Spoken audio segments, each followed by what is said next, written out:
At first glance, and to those who aren't fans of the series, Dragon Ball probably looks like nothing more than a bunch of muscled anime boys shouting, shooting giant lasers, and beating the snot out of each other. And while these are big parts of Dragon Ball, there is much, much more to the franchise. In fact, there are some deep moments throughout all of Dragon Ball, the most emotional of which we've decided to list off for you in this video.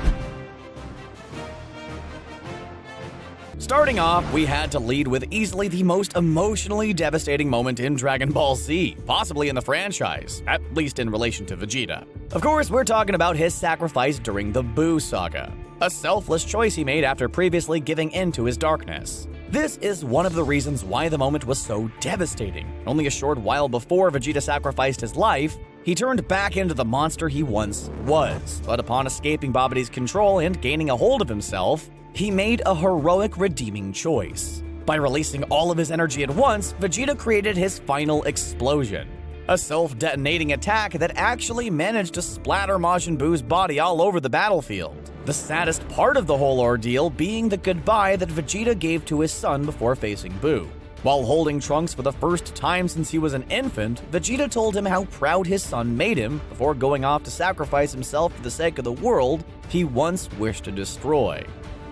Vegeta wasn't the first character to sacrifice himself via a self-destruction technique.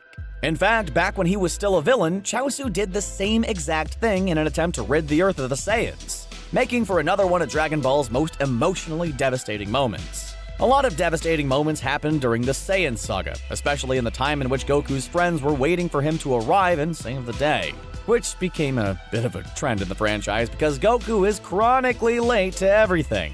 Regardless, while attempting to hold off the Saiyans, Chaozu believed their immense power was too much to handle. So, he did the only thing he felt he could. He latched himself onto the hard-to-reach center of Nappa's back and unleashed all of his power, turning himself into a living bomb. Before he exploded, he gave a goodbye to his lifelong friend, Tien, in a telepathic message that broke our hearts and gave us all a big old case of feels. But, the sadness of that moment doesn't stop people from turning it into a very in poor taste backpack. Look at that thing. Now, let's take a look at a scene that wasn't so emotionally devastating as it was heartwarming and feels-inducing.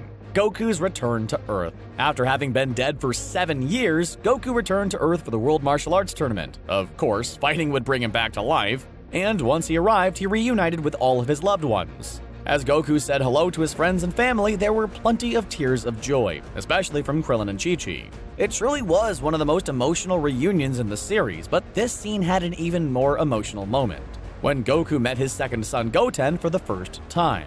Goten was shy at first, hiding behind Chi-Chi, prompting Goku to say that there was a little me behind her. However, after his initial shyness, Goten and Goku bonded, the years of not knowing each other disappearing just like that. Aw man, Goku really is a good dad. Here comes the waterworks again. Alright, back to the sad deaths of Dragon Ball, specifically Krillin's death in Dragon Ball Z, when Frieza physically blew him up like a tiny balled bomb. Why exactly? Because Frieza is just the worst. Because the character is supposed to be an irredeemable villain, based on real estate speculators of all people, he wanted to mess with Goku by destroying his best friend in one of the cruelest and most devastating deaths in the entire franchise. This on its own would have been enough, but things went beyond the sad impact of Krillin's death and into boiling rage territory. Of course, we're talking about Goku's reaction to the death of his best friend. Upon learning that Frieza was a heartless monster that needed to be destroyed, Goku lost it, screaming in rage as his hair turned gold and his power increased exponentially. He had become a Super Saiyan, his rage over Krillin's death being the catalyst for the transformation. His first Super Saiyan transformation was one of Dragon Ball's most emotional moments, and easily the most rage-filled moment Goku had ever experienced at that point.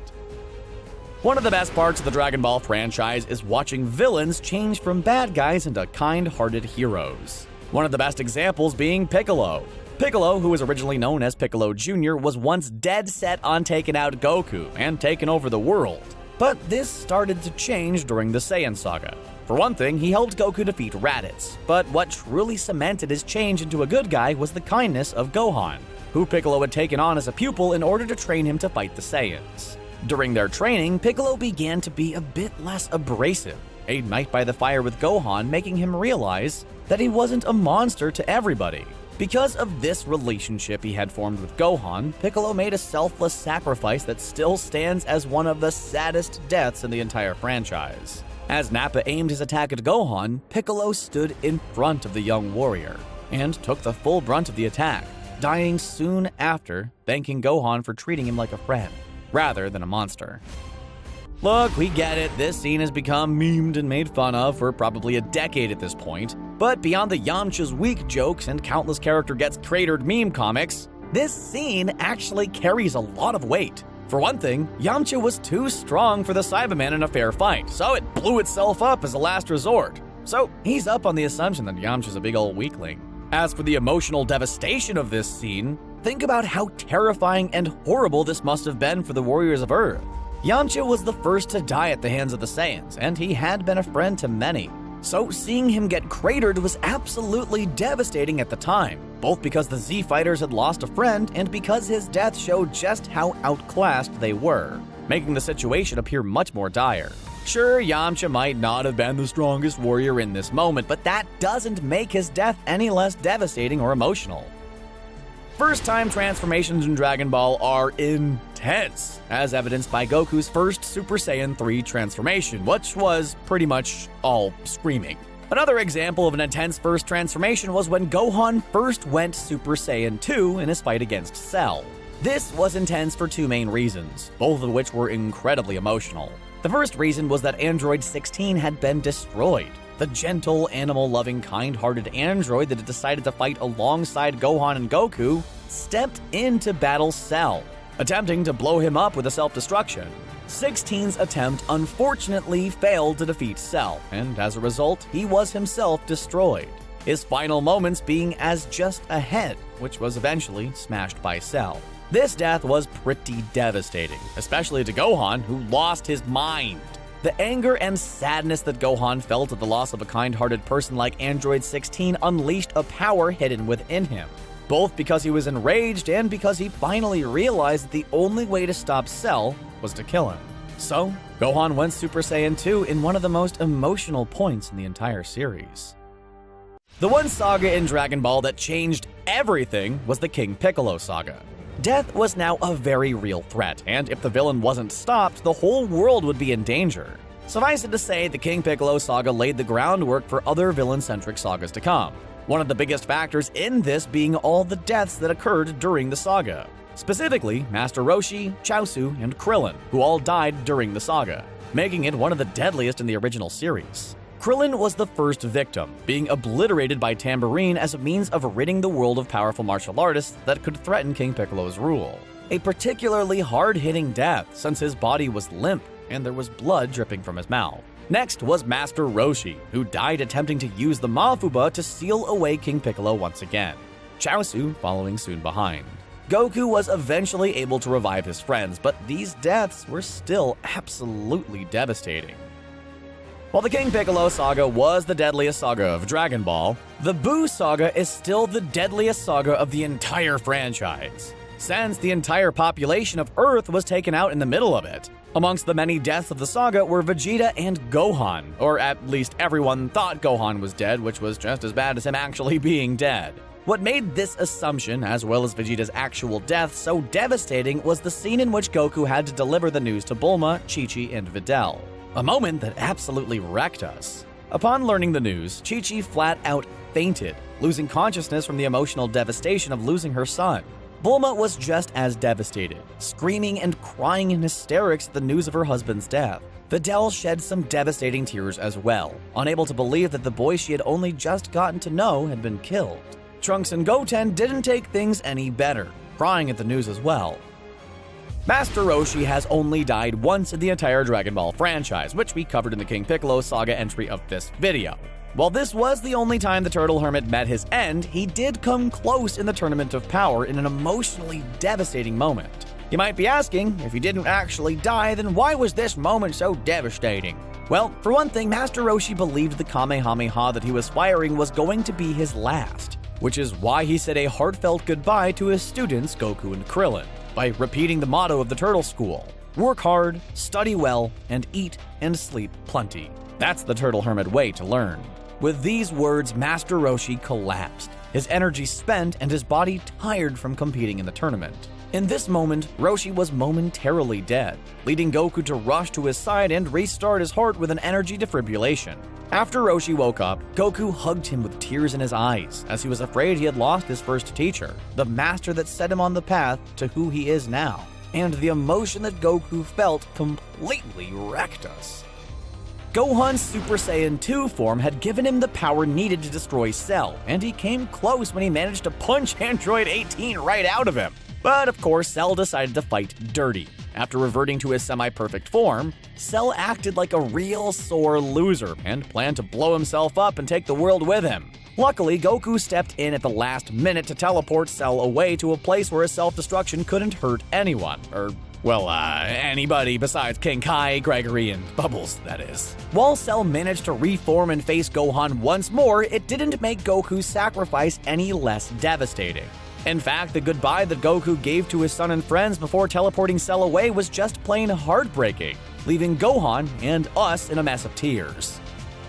Not every emotional moment in Dragon Ball is related to some devastating death, even though this list isn't exactly helping to prove that. But this next moment definitely shows that the series has different ways of giving us all kinds of feely-feelies. As Goku fought to restore peace in the universe, Vegeta contemplated what it was that made Goku so strong, coming to the conclusion that it was a combination of his kind heart, loved ones to fight for, and the fact that he was always looking to test himself.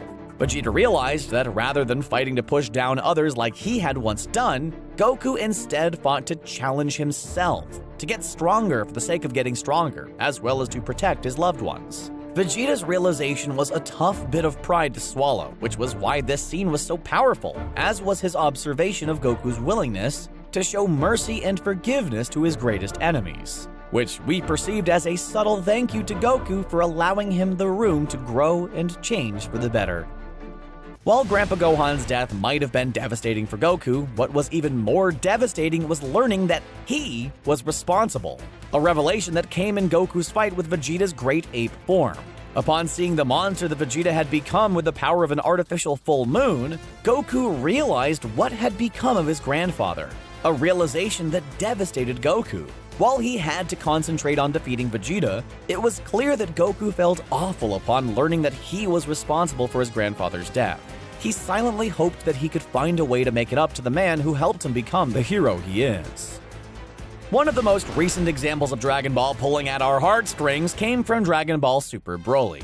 The film painted Broly as a very tragic villain, a Saiyan gifted with immense power that made him the perfect tool for his father's revenge against the royal Saiyan family. However, while Broly might seem like an animalistic bad guy at first, there was a scene in the film that revealed he had an innocent soul.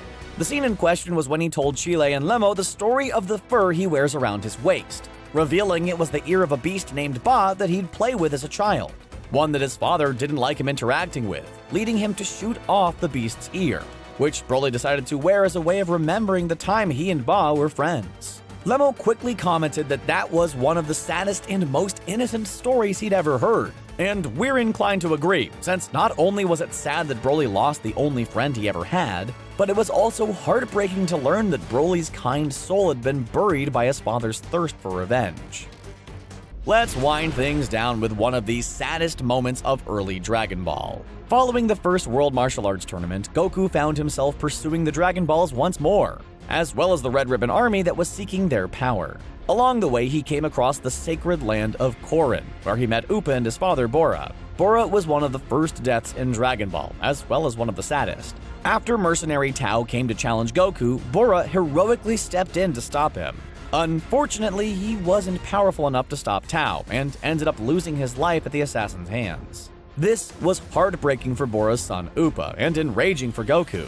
Because of the emotion he felt at Bora's death, Goku was determined to get the Dragon Balls and stop the Red Ribbon Army so he could revive Bora. Just think about that. Despite Goku having only known him for a short time, Bora's death was so devastating that it spurred him to fight harder than he ever had before to get the Dragon Balls and bring Upa's father back to him. It might not be the most devastating death of Dragon Ball, but it was still very, very emotional. And those are just some of the most emotional moments in Dragon Ball. Do these moments make you just as sad, angry, or happy as us? Did we leave out any major emotionally devastating moments? Let us know what you think down in the comments, and don't forget to subscribe to CBR for more anime videos. Thanks for watching.